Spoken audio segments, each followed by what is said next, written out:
Hello traders, I'm Jason from Sureshot. Today I have got another forecast about gold for the upcoming week. But before you look ahead, let's quickly talk about what happened last week with gold market. We'll discuss how the market moved and where it might go next.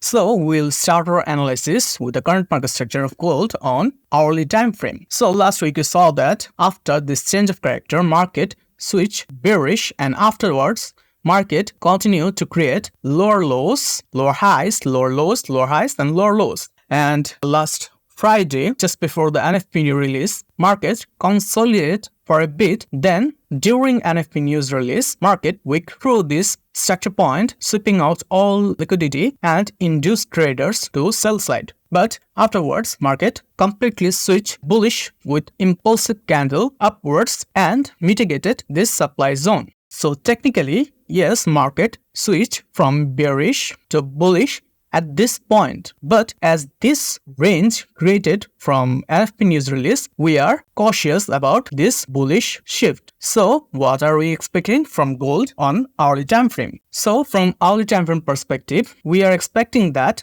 market may continue to go lower and seek for this sell side liquidity that was built alongside with all of this corrective market structure. So as this is Monday and market already started to melt down, we are expecting to look for short setups on lower time frame like M15 time frame. So following the high time frame like H1 time frame, we'll be looking for short setups following bearish market flow on M15 like this. We'll continue to look for sell setups until M15 time frame bearish market flow switches bearish, and then we can expect a pullback. But till that happens, our bias will be bearish, and if this low gets broken, then we can confirm that market may go down for a little long. So let's see what happens in the upcoming days. So let's summarize the forecast for you once again. Gold bias is potentially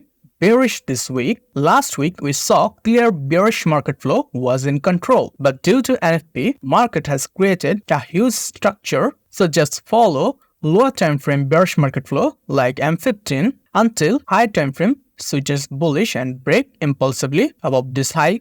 So that's all for our gold forecast for the week. Make sure to subscribe to Sureshot for more helpful information about Forex. I wish you all successful trades. Thanks for joining me today, and I'll see you in our next video.